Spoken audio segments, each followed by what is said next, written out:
Managing student behavior is a challenge, regardless of the setting, but managing scores of children while driving a 13-ton vehicle presents a challenge not everyone can handle successfully. On top of that, there's a rising concern about school violence and the safety of our students and employees. There is hope and movement to turn around the staggering rise of youth violence. As educators, we refuse to feel hopeless, and it's not in our collective or personal nature to feel hopeless. As we learn more strategies in student discipline, we take yet another step in the process to detect and prevent school violence. On February 11, 1988, while working at a Florida high school as an assistant principal, Dr. Nancy Blackwelder, a fellow administrator and a teacher, fell victim to 2 gun-wielding students, which rocked the educational community. After her recovery, she recognized the need to evaluate school districts' training programs and use the knowledge gained through her experience to help other educators.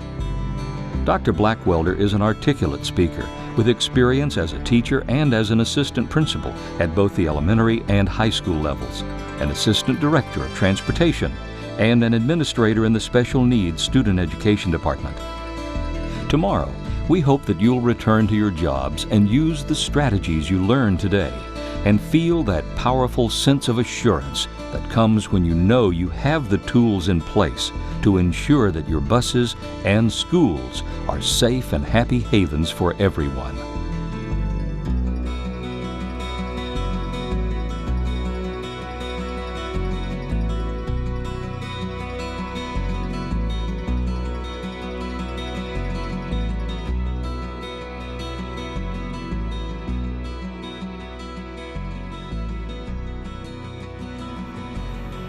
Hi, my name's Nancy Blackwelder, and as former teacher and assistant principal and assistant director in transportation of a large school district with over 100,000 students, it was obvious to me right off the bat that we did a good job of training our drivers on how to drive the bus. But we did precious little on teaching them how to deal with children. And it's no surprise to you, dealing with children is half the battle. So I developed some workshops in managing student behavior. It's important to understand what your job entails. You're not just a school bus driver. You're not just a professional driver. You are carrying our children on your school buses. So it's important that you view yourself not as just a driver, not just somebody who picks up a pack of dogs and gets them from point A to point B and hopes that they behave, but if they don't, we're going to write them up and send them to the principal, and by George, that principal better send them back fixed. If you picture yourself as that's your job, you're going to have some limited success in pupil transportation. But if you view yourself as number 1, a professional driver, and number 2, an educator, now, you may not be teaching chemistry and physics, but what you teach our children every day, I believe, is way more important than any lesson in chemistry and physics to making them successful adults. What you teach our children every day is social skills. How to keep their hands to themselves, how to wait their turn in line, how to be safe, how to respect the rights of other people. I mean, what more important lessons are there for our children these days? So viewing yourself as number 1, a professional driver, and number 2, an educator, I believe makes you far less a victim of the rude and obnoxious children, and far less a victim of the supervisors or principals that you may feel don't support you in discipline, and far more a part of the solution. So in today's unit on Managing the Bus Environment Part 2, here are the topics we're going to go over today.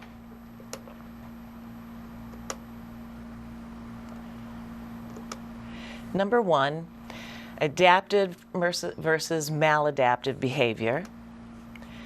Some concepts about assertive discipline. We're going to talk about why students misbehave. I'm going to give you 6 myths about student management. the 10 most common behavior management mistakes educators make. I'm going to give you some of the tricks of the trade.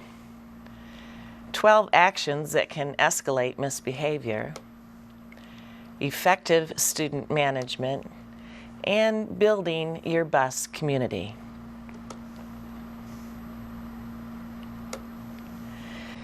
Let's talk about the whole concept of good kids versus bad kids.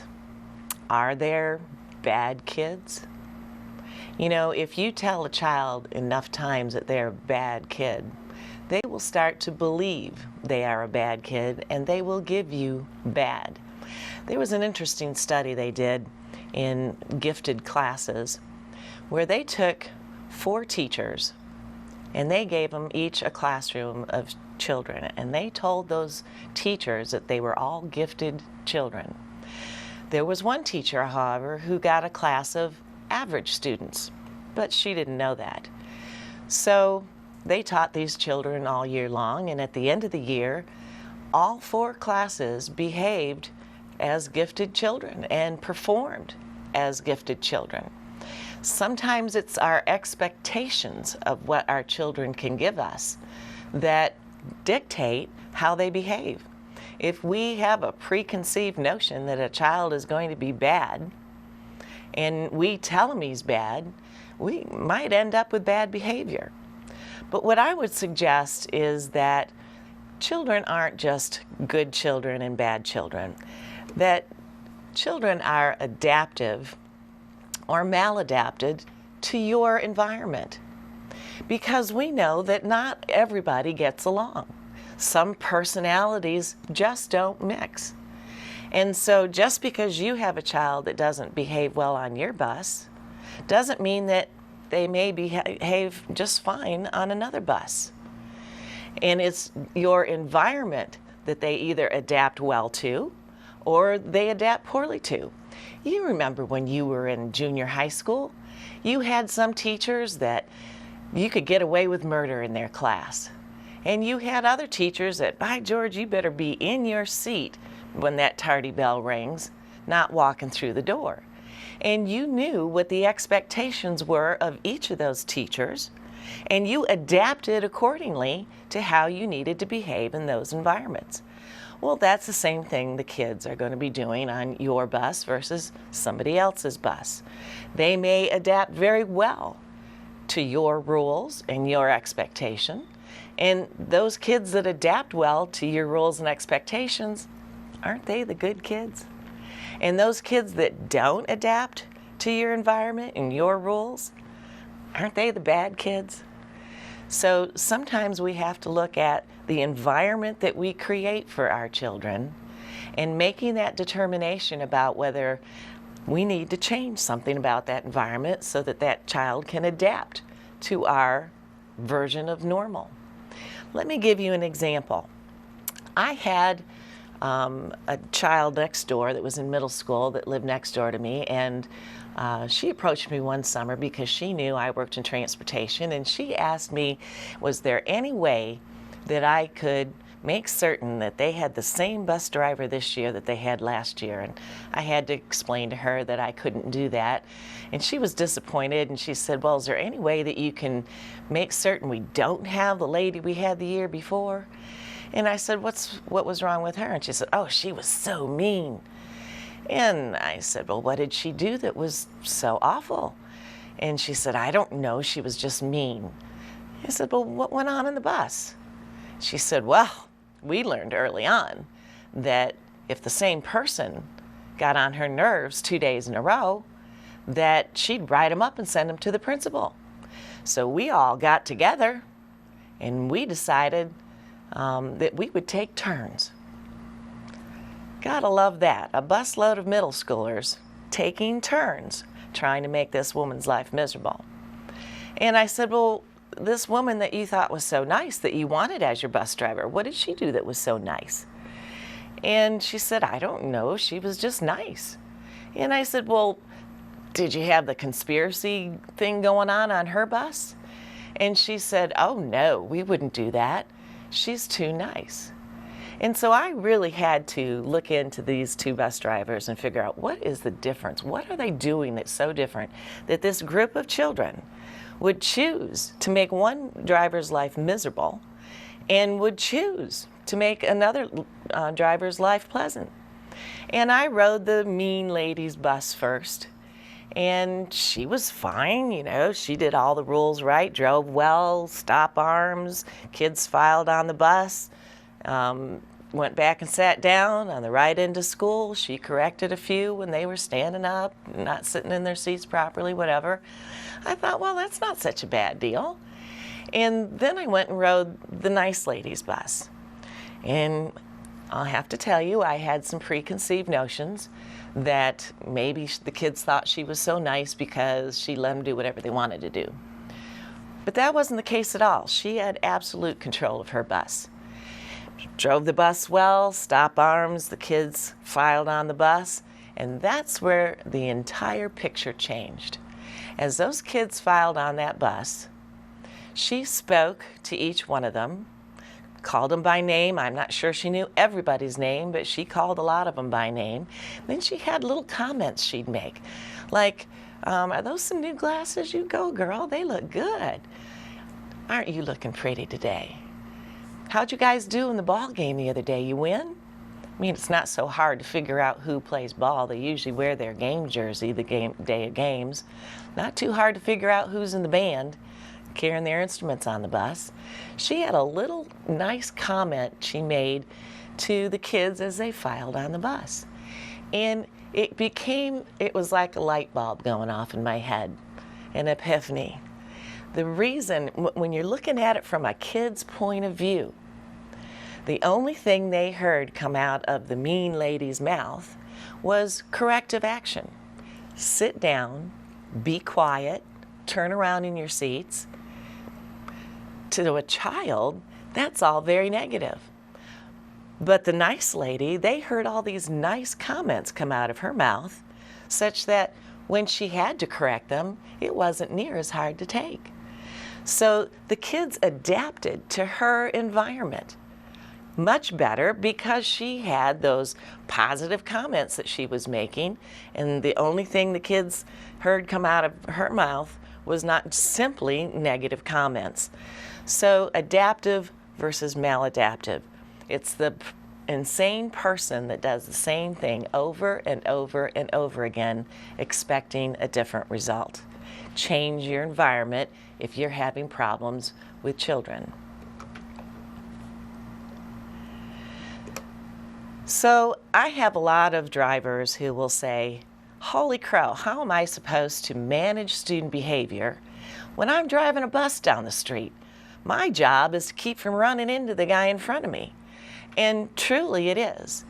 But it's my notion that much of what you do as far as being able to manage student behavior occurs before you ever turn that bus on.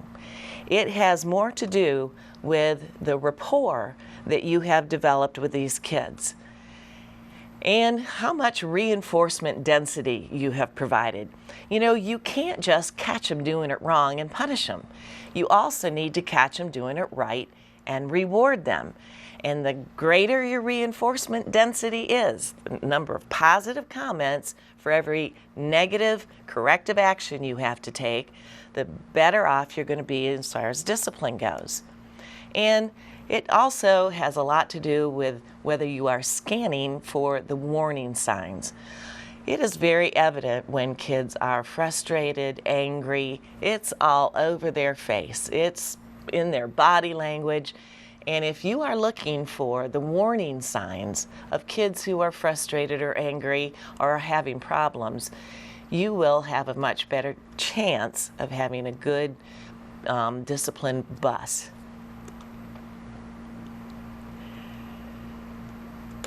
So what is your approach? You know, you can't make kids behave. You have to make them want to behave for you. See, that is one of the key concepts of the mean bus driver versus the nice bus driver.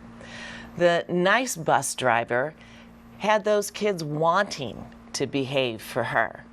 where the mean bus driver was trying to make them behave for her. So it's a key concept. I will go over it again. You can't make kids behave. You have to make them want to behave for you. How do you remain objective when you're dealing with children on the bus and they misbehave? You know, a lot of people take it very personally when children misbehave on their bus. But what we really have to understand is that because kids are kids, they get up and every day they have one chore that they perform every single day. And that is because they're kids. They test their boundaries. Kids are boundary testers, and drivers and assistants are the boundary keepers. Kids test our boundaries. We keep the boundaries. We draw that line in the sand, and we say if you cross that line, there are going to be consequences for your behavior. The moment we cross that line in the sand, draw that line in the sand, kid looks at that line, steps over it. Really? And if we don't deliver the consequences that we promised, then that's not the line in the sand. The boundary is out there somewhere, and kids will test and test until they hit that wall, and no means no, and it doesn't mean maybe. So if you can keep that kind of objective thought in your head, that's what kids will do. They are the boundary testers. We are the boundary keepers, and not taking it personally when a child misbehaves.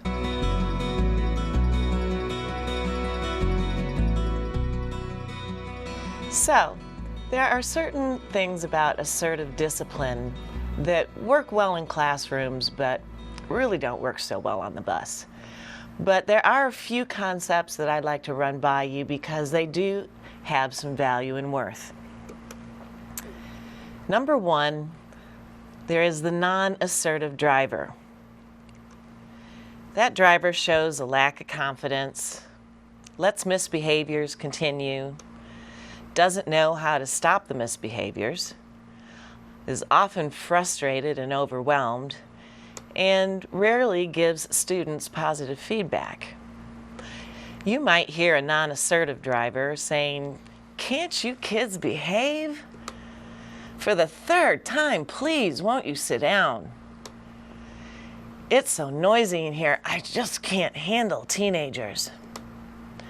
I wish these kids would stop making such a racket." Then you have the hostile driver.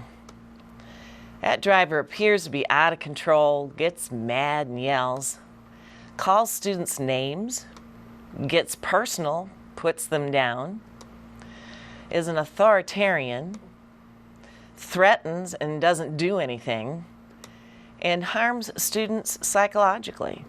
You might hear a hostile driver saying, "You kids make me sick. Get in your seats and shut up now.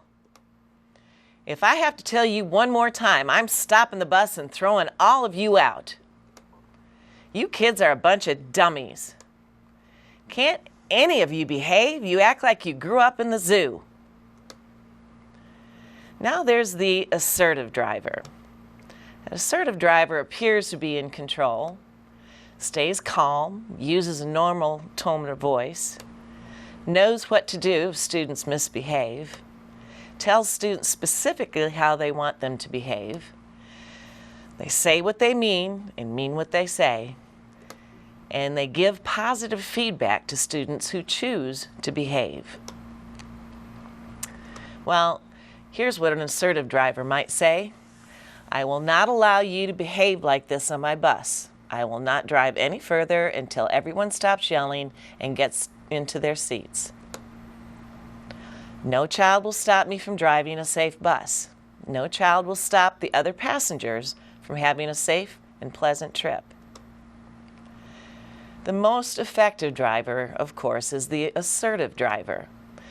They give positive feedback for students who demonstrate adaptive behavior. They have intervention skills for handling negative student behaviors.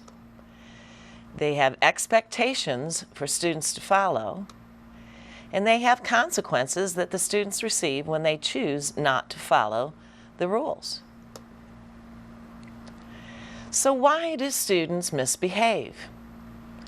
Well, number one, for power and control.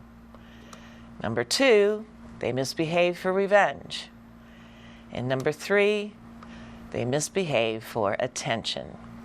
So some people have some ideas about what to expect out of student behavior that get them into trouble. And so now we're going to talk about the 6 myths about student behavior.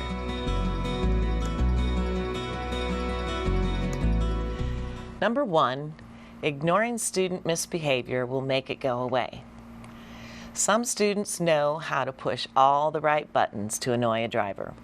When ignored, they will continue to misbehave when they know the driver is still being annoyed by their behavior. Those students who require attention will get attention one way or another, whether it results in negative or positive consequences.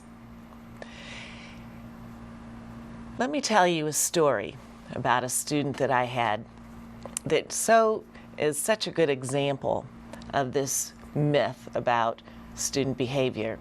You know, some kids just need attention, and they don't care how they're going to get it. They will get attention whether it's in a positive or a negative way. And tell me if this isn't true. You know that kid that can just push your button, can make you see red? That kid comes to school every single day. They never miss a day of school. Well, we know why that is. Their parents don't want them at home.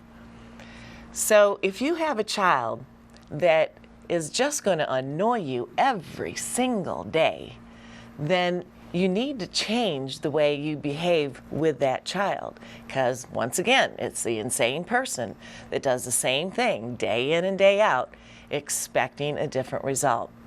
My last year teaching, I had the greatest time ever. I was teaching physical education. I had mostly juniors and seniors, kids who wanted to take physical education.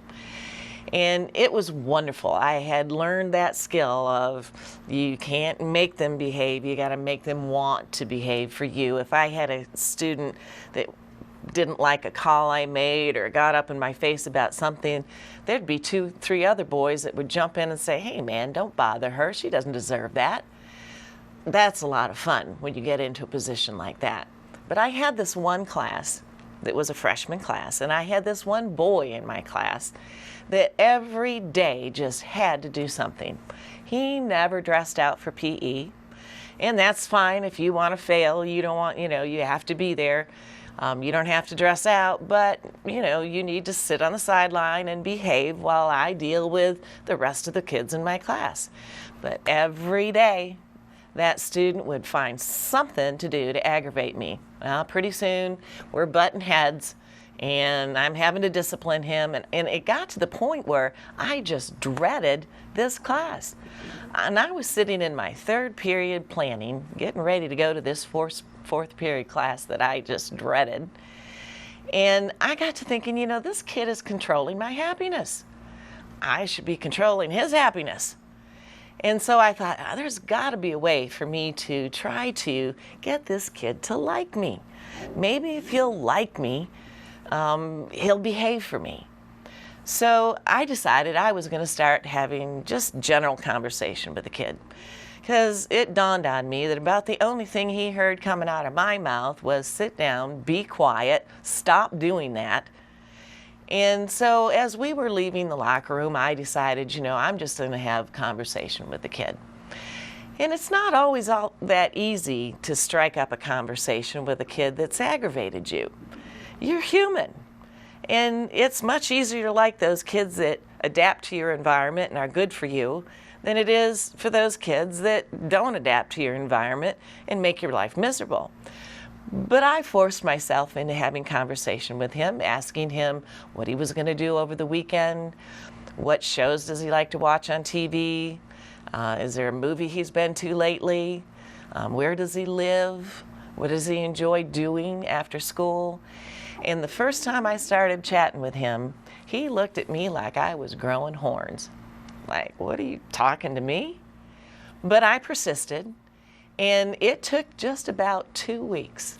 And I finally got up the nerve one day as we were coming in from playing softball that I asked him, would he mind carrying in the equipment for me? And lo and behold, he did it. And the next morning he showed up at the locker room and he asked, could he carry the equipment out? It took about 2 weeks, and that kid's behavior turned 180 degrees around. Now, he didn't go from being a bad kid to a good kid. I changed the way I dealt with him, and he just wanted attention. And he was going to get attention one way or another, whether it was by being bad and having to have me get after him, or good. So to me, it was just a lot more fun to give him positive attention and have him enjoying and not aggravating me every day in class than it was to just ignore him and try to punish him when he misbehaved.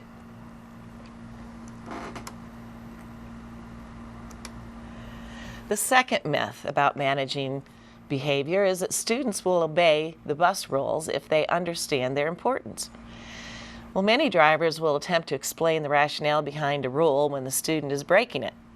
Students who have chosen to break a rule or be otherwise disruptive often do not care that they're being childish, and no amount of convincing will get them to understand why following the rule was important in the first place. Number 3, that you have to understand what happened before you can impose the consequences. Well, let's talk about this. When two students begin fighting, it's mutual combat. Asking them what is going on will not likely provide much useful information. Unless it's obvious that one child was victimized by the other, both children can easily be disciplined for fighting. It's also important that we teach students to allow the driver to be the mediator, and that will help prevent future fights. Another myth, number 4. Within a few days, students will follow rules with a good student management plan in place. Well, a solid bus management plan does not guarantee that students will obey within a few days and never act up again. Even the best drivers with the most well-behaved group will have repeat rule breakers and have to follow through with their discipline plan again and again. The key to a good student management plan is that it is simple to implement and is easy to remain consistent. Number 5, preventative student management will make all students obey. Well, while prevention is the best bus management strategy, it will not cause all students to behave. New drivers in particular need to be aware of the fact that they will have disruptive, disobedient, and out-of-control students. And finally, number 6, sending a student to the principal for consequences should fix the behavior and cause the student to behave from that point on. Well, the principal does not have magical powers to modify behavior that has taken years to develop.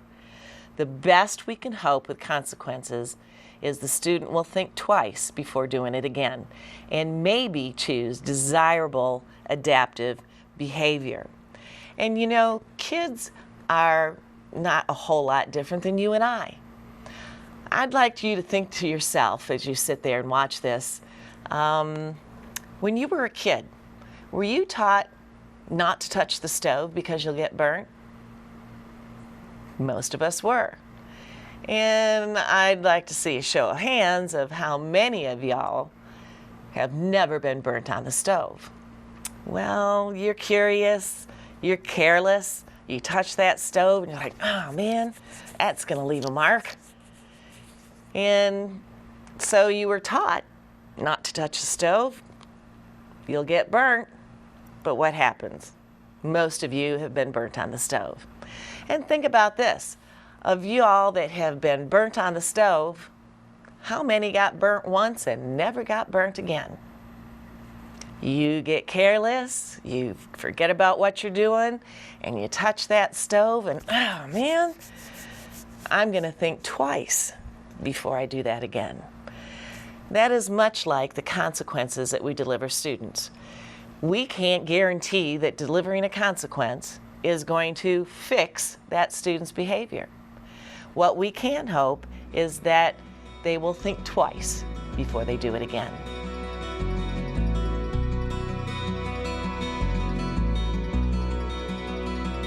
Now we're going to talk about the 10 most common behavior management mistakes that educators make. Number one, that you punish the entire busload.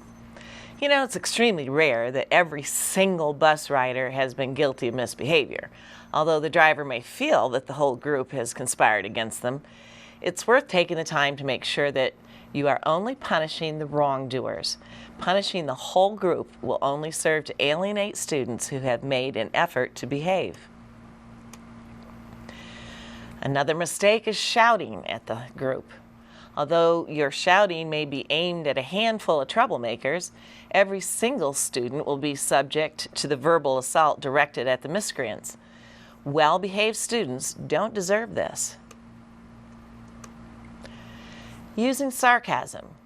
Students hate this, and it'll make them feel small, leading to resentment and further behavior at a later date. Clear explanation of the rules they have broken and the consequence is all that's necessary. Personal attacks on the character of the student should also be avoided at all times. Unfair punishment. Sometimes you will miss what led up to bad behavior and only discipline one student when others have been guilty of provoking the situation. This can be avoided by watchfulness and by responding to misbehavior as soon as it occurs. Consequences don't anger students. Injustice does. Is it fair? Inconsistency. Overlooking misbehavior in some pupils while punishing others for the same offense will undermine your authority with a group. Ignoring misbehavior one day and jumping all over a student for the same behavior the next is confusing. Shouting. Shouting is a form of verbal assault. Although raising your voice may be necessary to forestall a dangerous situation, shouting should never be used as a weapon or to dominate or intimidate a student. Not following agreed bus management strategies. If the bus management strategy allows for warnings, make sure all students are always given the benefit of agreed warnings before a consequence is applied. Taking it personally. If a student uses abusive language towards an adult, there may be all sorts of reasons for this, often to do with the student's own issues, habits, and problems. Treat it as an infraction of the bus rules and sanction accordingly without allowing yourself to become personally upset or angry. The rest of the group will respect you for it, and it will also provide a useful model for the students on how to cope with bullying behaviors in others. Losing focus on the primary behavior. A badly behaved student will often try to deflect the driver's focus by committing further separate acts of misbehavior. Keeping your focus on dealing with the initial infraction, do not let yourself be diverted by secondary behaviors, although you can also tackle these at a later time. Over rigidity. As long as bus rules are being observed, a driver who is flexible about working styles and arrangements can demonstrate that clear boundaries actually lead to greater flexibility.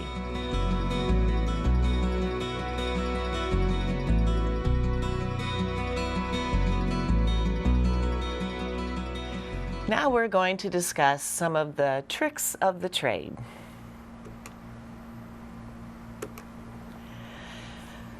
There's a notion of positive directions. You want to tell the student what you want them to do, not what you want them to stop doing. So you would tell a child, please sit down, instead of don't stand up. Please be quiet, instead of saying stop shouting.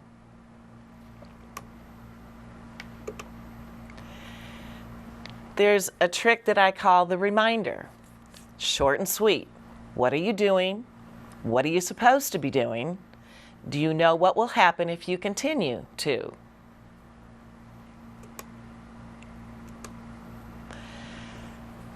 There's a notion of a power message. It's okay to relate your feelings.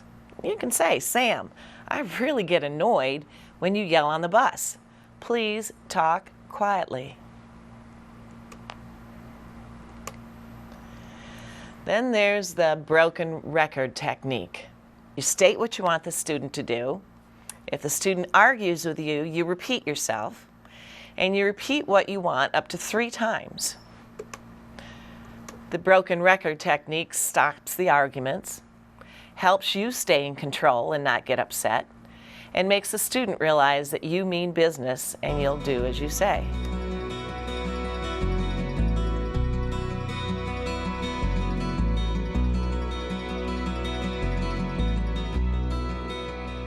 We're now going to talk about 12 actions that can escalate major misbehavior. Number 1, using physical force. How many times have we been dealing with a child and that child wants to walk away? And he's tired of listening to you. They only have about 30 seconds worth of attention span for somebody telling them what they're doing wrong. And that kid gets tired of listening to you and just starts to walk away. But you know what? You're not quite done telling them what it is you need to tell them. So you reach out and you grab his elbow in an effort to stop him. And what does the kid do? He yanks his elbow away. And what happens then? Well, the next day when he's describing to the principal why you got a good right cross across the chin, he's going to say, he grabbed my arm and I just ripped my arm away. I didn't really mean to hit him. So using physical force when you're dealing with misbehavior is definitely a no-no. Making unsubstantiated accusations. When you're dealing with misbehavior, you really need to deal with the behavior that you observe. You may have another child say that he did this or he did that, but you need to deal with the behavior you observed. Because if you criticize the child for something that he actually didn't do, he will end up focusing on what he didn't do and get all the way away from what he actually did do. So it's best just to stick with what you observe. Yelling.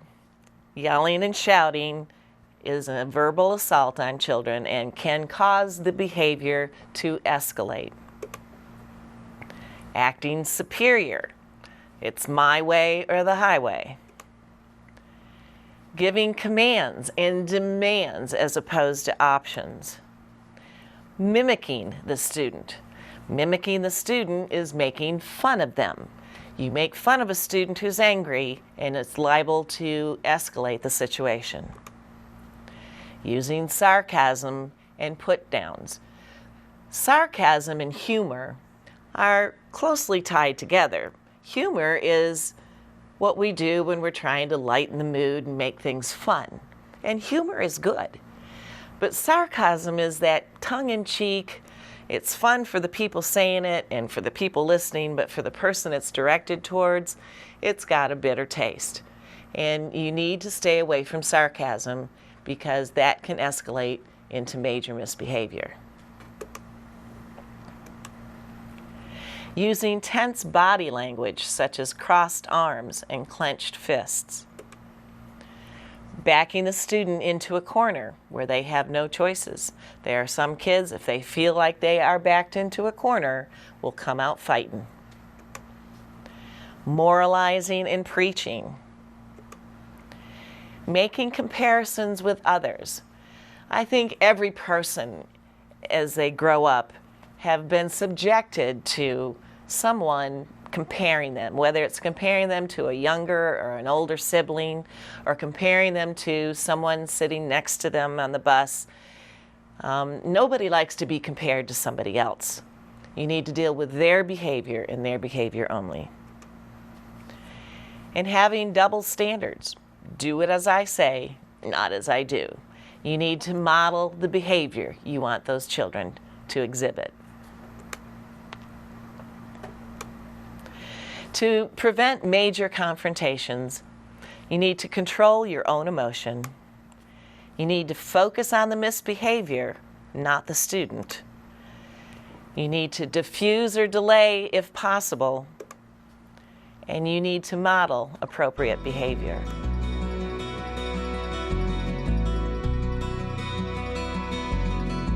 In this section, we're going to talk about what makes for effective student management. Number one, it's easier to get easier. Many educators make the mistake of starting the school year with a poor discipline plan. Students quickly assess the situation and realize what they will be allowed to get away with. Once you set a precedent of allowing disruptions, it can be very hard to start better student management and discipline techniques. However, it's never tough to get easier as the year goes on. Fairness is really the key. Students have a distinct sense of what is and what is not fair. You must act fairly for all students if you expect to be respected. If you do not treat all students equitably, you will be labeled as unfair, and students will not be keen to follow your rules. Make sure that if your best student does something wrong, they too get punished for it. Avoid confrontations in front of students. Whenever there is a confrontation on the bus, there is a winner and a loser. Obviously, you need to keep order and discipline on your bus. However, it's much better to deal with discipline issues privately than cause a student to lose face in front of their friends. Stop disruptions with a little humor. Sometimes all it takes is for everyone to have a good laugh to get things back on track. Many times, however, people confuse good humor with sarcasm. While humor can quickly diffuse a situation, sarcasm may harm your relationship with the students involved. Use your best judgment, though, and realize that what some people may think is funny, others find to be offensive. And keep high expectations. Expect that your students will behave, not that they will disrupt. Reinforce this with the way you speak to your students. When you load in the afternoon, tell your students your expectations. For example, you might say, "I expect you will sit and talk quietly and respect others on the bus." And be consistent. One of the worst things you can do is to not enforce your rules consistently.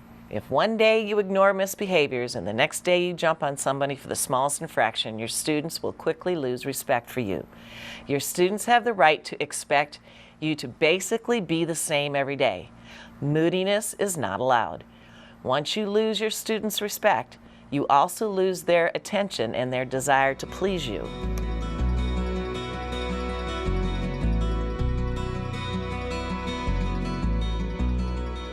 We've learned a lot in this unit so far, and as a little bit of a review, we're going to spend some time going over the different concepts about building your community on your bus. First of all, honor students' personal space. Different ethnicities have different comfort zones for touch and personal space. Provide 3 positive comments for every 1 corrective action. This is our reinforcement density, so that the kids hear 3 positive remarks for every time you have to do a corrective action. Seat problem students near the front of the bus. Greet students as they board the bus. Call them by name, compliment their hair, what they're wearing, little things to say. Don't take attacks on your authority personally. Don't trade sarcastic remarks with students. Don't give students ultimatums, give them options. Don't get into a power struggle with a student. Some people feel as though they have to win right here, right now, on this spot. And deflecting the punishment or the consequences to when you can be with a kid one-on-one is a much better tactic to take. Students respond to positive rewards for appropriate behavior. Develop a rapport with your students. Maintain seating charts and enforce seating assignments. Don't prejudge students by their gender or ethnicity. Verbalize behavioral expectations early and consistently enforce them. If a student challenges or refuses your directions, repeat those directions in the same unemotional tone of voice. Praise publicly, criticize privately. Remove the audience for an acting out student. Phrase commands for what you want versus what you don't want them to do. Don't threaten consequences you can't enforce. A handshake with eye contact is appropriate for those willing to engage. Those students who require a lot of attention will do negative things to gain your attention if you don't give them positive attention. Give feedback on appropriate behavior. Provide honest and specific feedback. Talk to the students about their world. Show concern and interest. Give notes of recognition as feedback. Praise small steps. Mastery takes time. Kids need to know they can always come back. You don't know how many times as I sat as an assistant principal listening to students who have been sent to the office for misbehavior tell me, you might as well not even send me back to class or back to that bus. That teacher hates my guts. I can't even breathe sideways. And they're jumping all over me, nailing me for stuff that he doesn't even speak to anybody else about. Kids need to have the notion that they can mess up and they can take the consequences for their behavior and still return to that environment. After all, they are kids. They are boundary testers. That's what they do. And sometimes they just act impulsively and they don't even think about what they're doing. But we need, because we're the educators, to make them feel as though they can mess up, they can take their consequences, and they can come back and be successful in your environment. Be objective and non-judgmental. Show that you are human. Minimize the power differential in communication. You are in charge, but you don't have to make them feel small. Address problem behavior directly and immediately. Explain expectations and consequences clearly.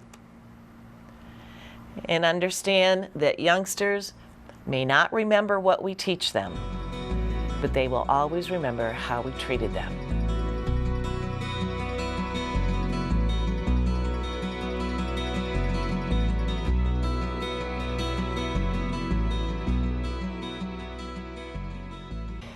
I approach all my student management training from a school safety point of view. People are often asking me, what does it take to make for a safe bus environment? Well, number one, I believe that you have to believe that it can happen in your environment. If you believe bad things can happen, then you'll be scanning your environment and looking and not just having your blinders on and, I'm just picking up this pack of dogs and getting them from point A to point B and hoping that they behave. that you actually are scanning your environment and looking for things to go wrong so that you can approach and cure these problems before they blow up in your face. But I also believe that a major component of having a safe bus is the rapport you have with the kids. Kids know what's going on. They know who's carrying weapons to school. They know who's going to get in a fight after school. They know what's going on. All we got to do is get them to come and tell us. But kids are afraid to tell because in our society, we actually teach our children that telling is a bad thing. Everything that even describes telling is a negative word. It's a tattletale, a ratfink, right? A narc. It's all has a negative connotation. And kids have some legitimate fears about telling, don't they? They worry that the adult will handle the information badly and the bad guy will come back and retaliate against them. They worry that they'll get their friend in trouble. They're worried that all the rest of the kids will think that they're a ratfink and a snitch. So how do we break that code of silence with our kids? Well, if we can get a rapport to where they trust us, to where they will come and tell us when things aren't right, when there's something unsafe and they know full and well it's not safe, then I think we are 99% down the road of making certain that things don't go wrong in our environment. So develop that kind of rapport. And who do you think they'd be more likely to come and tell and trust to tell? That bus driver that they thought was mean, that they all conspired to make her life miserable? Or that bus driver that had that 3-to-1 reinforcement density that caused those kids to think that she was a nice lady, we wouldn't do that to her? I think it's obvious. I think that they would be more trusting of the nice bus driver, that she has the best chance of somebody notifying her if something bad is going to happen, to where she can intervene before it does. So I would like for you to think about breaking that code of silence with your kids.